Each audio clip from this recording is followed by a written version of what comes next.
Olá, pessoal, tudo bem? Sejam bem-vindos a mais um episódio do nosso podcast Trajetórias. E hoje, em especial, nós estamos no primeiro episódio da quinta temporada. Como vocês podem ver, né, nós estamos em um ambiente diferente. Agora nós estamos com um novo objetivo nesta temporada de sair um pouco dos estúdios de dentro da universidade e ficarmos mais próximo da sociedade em si.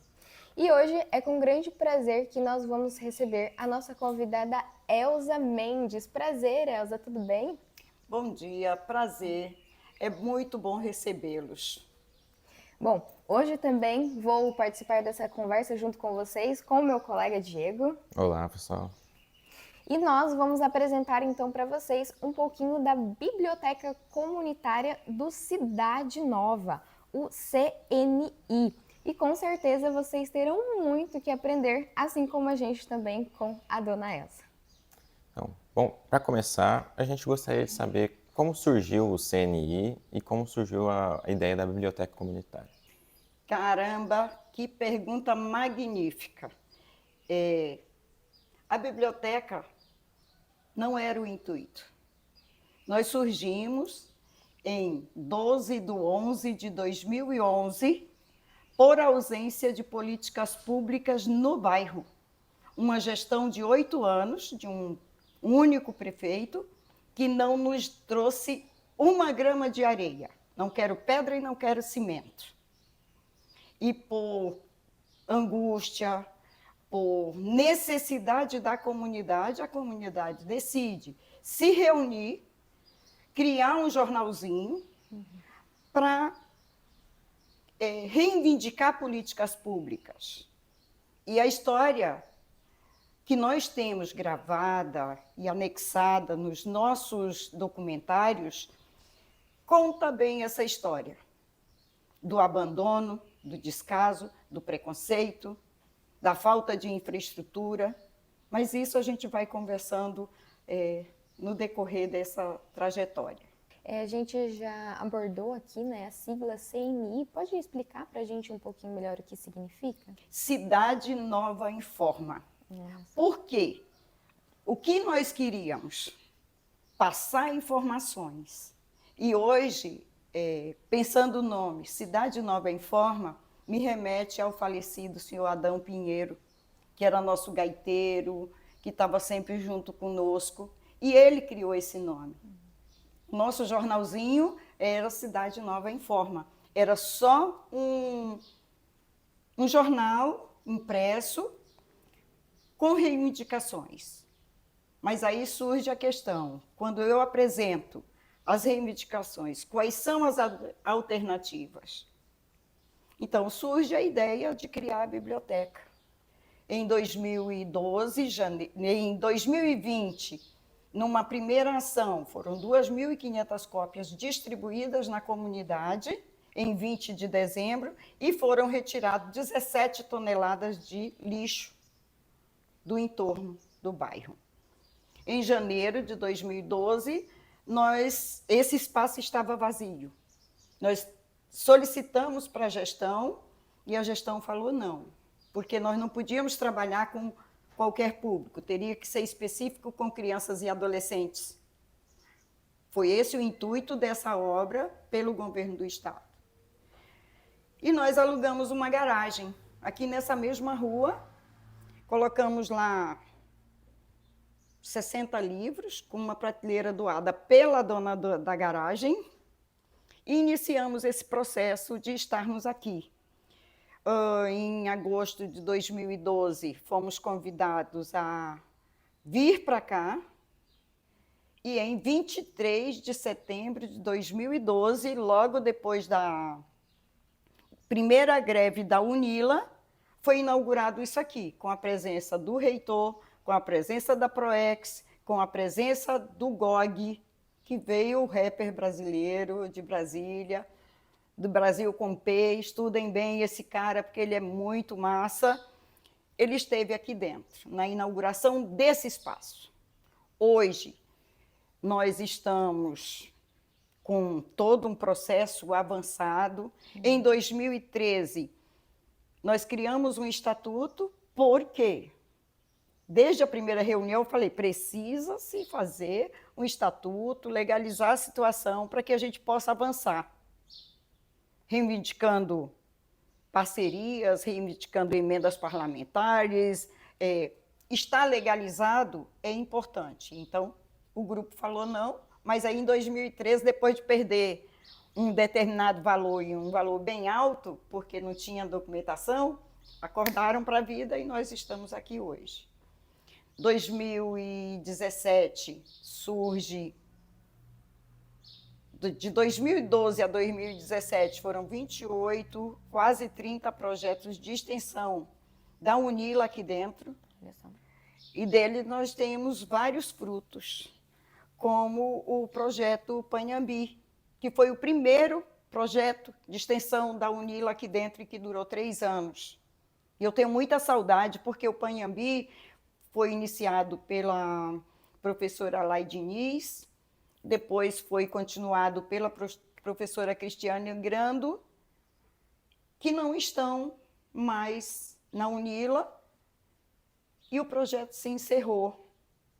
E isso foi uma perda muito grande para nós. Por quê?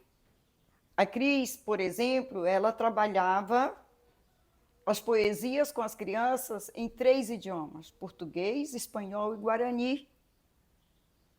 E era muito bacana.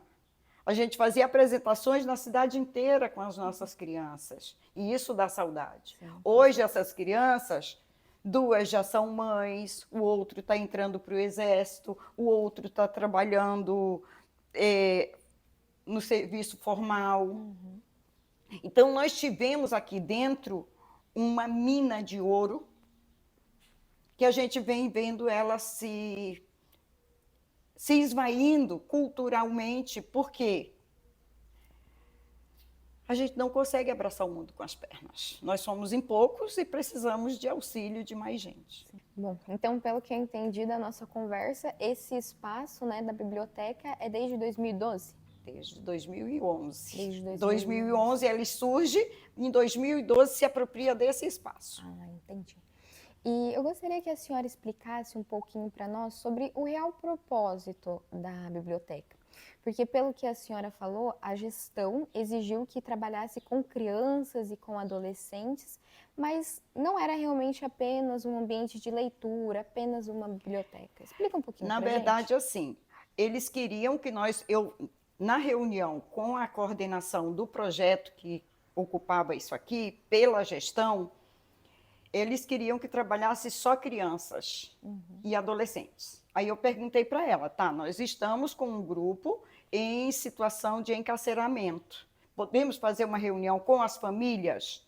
Eram adolescentes encarcerados, porque dizer que não estavam presos é mentira. Sim. É encarceramento mesmo. Aí ela falou, não pode. Com as famílias não pode. Eu falei, então tu pega e leva o espaço, coloca no colo do gestor, porque para a comunidade não serve. Se ele não pode atender a comunidade, não tem por que estar aqui. Uhum. E passado um período de 8 meses, eles nos chamaram e nos repassaram para que nós fizéssemos exatamente o que nós fazemos até hoje.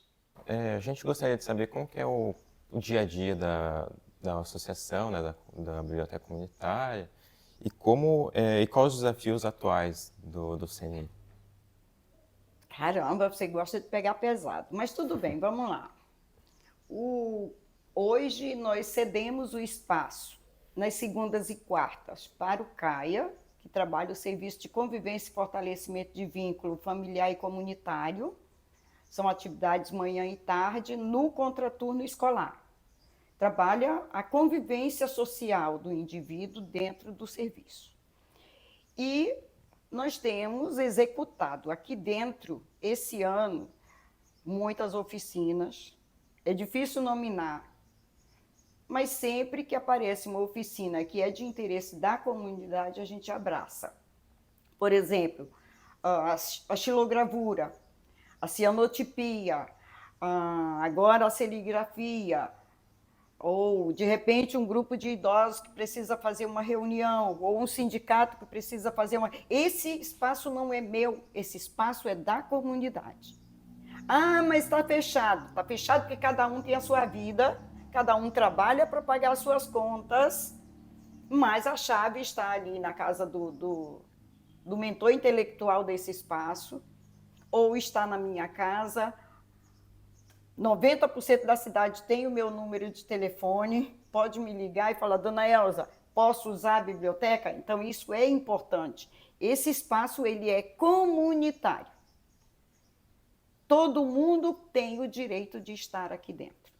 Não só o direito, mas também a obrigação. Porque, assim, não é só ter direito, ele tem que ter... É a lei do retorno, né? Eu tenho a obrigação de cumprir com algumas regras e tal, mas, enfim, isso é coisa que a gente acerta na hora. E, dona Elza, vamos colocar aqui uma hipótese, né? Eu tenho uma oficina, né? Eu tenho um trabalho para oferecer aqui dentro da biblioteca. Como eu faria esse processo? Esse processo, ele passa pela diretoria. E normalmente em reuniões, quem tem projetos traz, apresenta e em votação. Tudo é votado aqui dentro. Antes de decidir aceitar essa gravação, eu converso com a diretoria, Elza, fica de boa, vai lá, faz, você está livre, pode fazer, é isso. Então, de acordo com a necessidade e a disponibilidade de cada um, a gente está sempre tentando minimizar as mazelas do bairro. E aqui dentro, a senhora é a primeira secretária? Isso. Sim, eu estou na biblioteca, eu estou no movimento, era um movimento, né? Eu estou desde o dia 19/11/2011. Eu cheguei na segunda reunião. Quando nós iniciamos o processo, a primeira entrevista foi muito interessante, foi para a TV. O cara vinha toda semana, cada 2, 3 meses, ele vinha para falar das coisas ruins que aconteciam no bairro. Das mortes, dos feminicídios, dos homicídios, do achado de cadáver, aquela coisa toda. Era isso que o cara vinha fazer como repórter. E aí ele veio para conhecer o espaço na área alugada. Mas por que uma biblioteca? Eu falei, porque você sempre vem para falar das mazelas. Hoje você está vindo para mostrar as potencialidades. Por quê? A comunidade, quando se apropria da potencialidade, ela se reinventa, se reorganiza. E eu posso falar isso porque até 2011, 2012, 2013, se eu levasse o meu currículo numa empresa para ser contratada, eu não era contratada se eu levasse meu comprovante de residência do meu bairro. Pelo preconceito. E aí a gente veio num trabalho permanente e continuado de combate ao preconceito contra nós. Quando nós iniciamos em 2011, nós tínhamos 3 universitários. Hoje nós temos uma médica, tudo bem, ela não mora mais aqui, mas ela era agente comunitária de saúde, se formou em medicina, passou no concurso, está trabalhando como médica no município. Nós temos engenheiro civil, nós temos engenheiro elétrico, nós temos matemáticos, nós temos turismólogos, 50 e poucos pedagogos, temos fonoaudiólogos, nós temos turismólogos, todos formados aqui dentro a partir de 2012 para cá. Esse é um avanço cultural muito grande. Sim, com certeza. Quantos são formados em universidades, usando o ProUni, usando o SISU, essas coisas todas? Gente, crescimento intelectual parte de uma pequena ação quando você quer desenvolver. As pessoas se apropriam daquilo que ela tem possibilidade de se apropriar. E só se apropriam quando querem. E aí, a questão dos movimentos sociais, a formação de liderança, ela não é obrigatória. Eu me sinto sozinha. Eu tenho todo um grupo no entorno que a gente, se precisar, se reunir, mas nós precisamos formar novas lideranças, mas não é os idosos que têm que assumir. Eu sou sexagenária, cara. Eu não posso estar à frente de tudo sempre.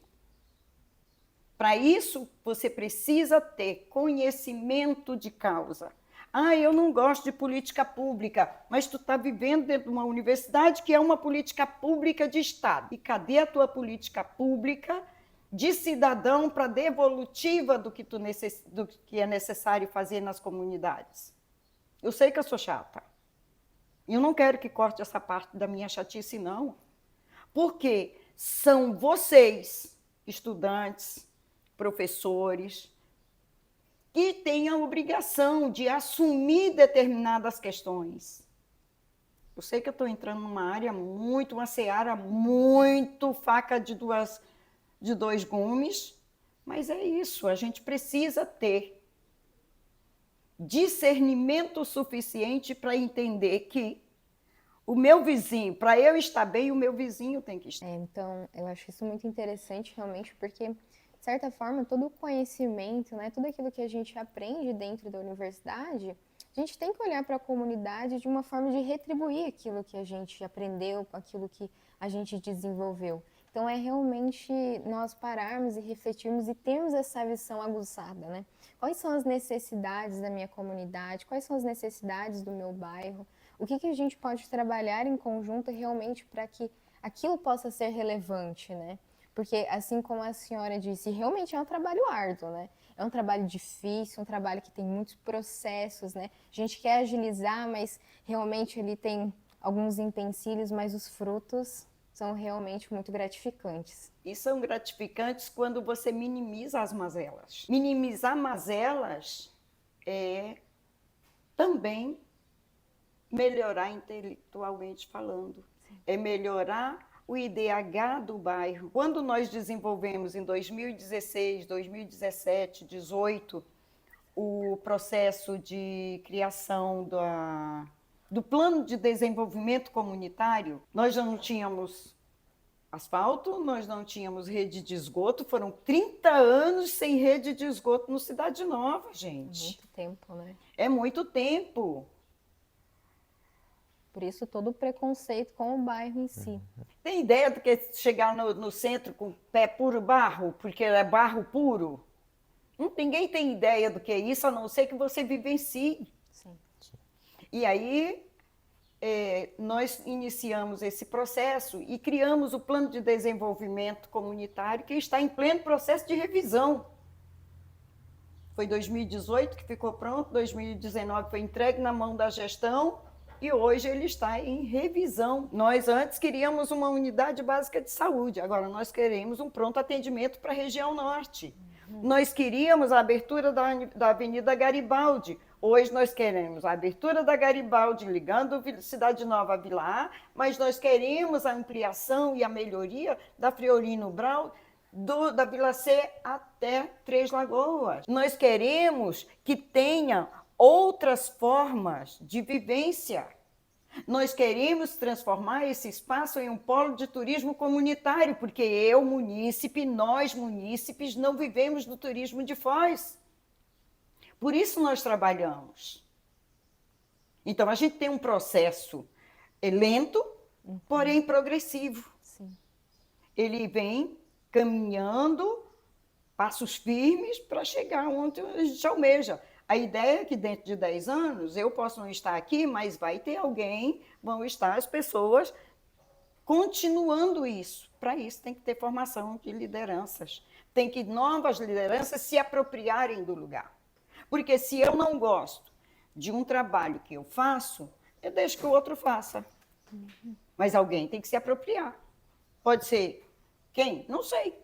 Dona Elza, como ocorre esse processo de formação de lideranças dentro da comunidade? Já que a senhora é uma representante muito assídua do Cidade Nova. É muito pessoal.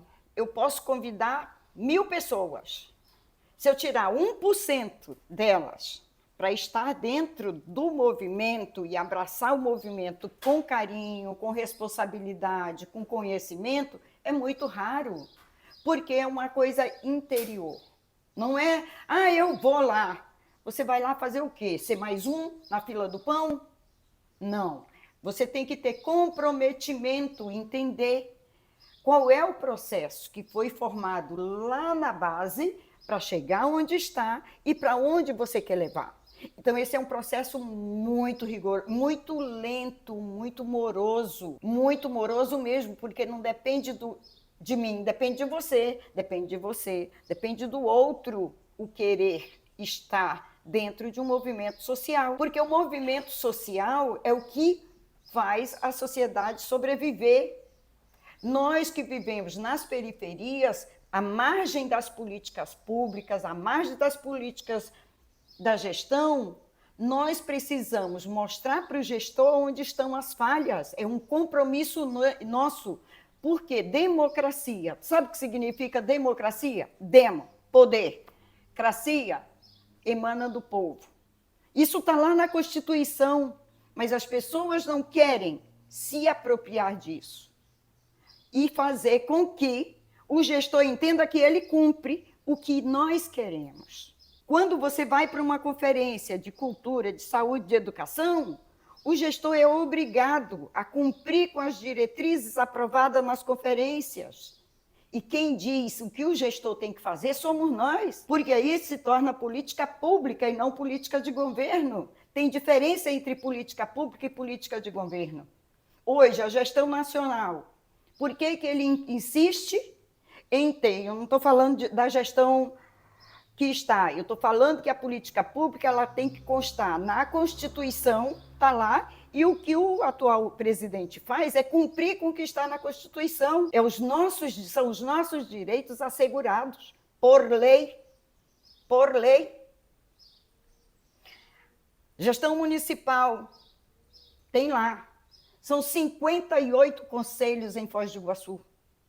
Desde igualdade racial até o Conselho de Saúde, o Conselho da Cidade. Mas quem manda, quem decide, quem tem poder de decisão é a população. Nós colocamos no papel, o gestor só tem que cumprir. Mas nenhum gestor se apropriou disso. Ele acha que chega e pode fazer um jogo de cintura e fazer do jeito que ele quiser. E foi realmente, então, essa falta de gestão, né, essa falta de olhar para as necessidades que moveu a comunidade do Cidade Nova a buscar a comunidade e estar buscando, né, atualmente, constantemente, novas melhorias. E para a gente finalizar, então, gostaria de fazer uma última pergunta para a senhora. Qual mensagem a senhora gostaria de deixar para o nosso público, né, sobre a importância de um trabalho como esse despertamento para trabalhar com uma comunidade? Quero acreditar que é um despertar para a realidade do entorno. É importante a universidade ter noção, não só a universidade pública, mas também as particulares, ter noção da sua responsabilidade social com o território. Essa responsabilidade social com o território, ela é para além dos 4 cantos da universidade. E deixar também uma mensagem. Não pensem, estudantes e professores, que você vai chegar numa comunidade dizendo: eu tenho um projeto, quero mudar. Eu ouvi muito isso já. Nós vamos transformar a comunidade. Só quem transforma a comunidade é a própria comunidade. Você pode ser a forma de acesso, mas quem transforma a comunidade é a própria comunidade. Tem que ouvir primeiro para propor depois. Não cheguem com o pé na parede, cantando de galo no terreiro alheio, porque aí a coisa fica feia, fica muito difícil. Somos nós, cidadãos, moradores da comunidade, que vivenciamos, que sabemos o que nós precisamos.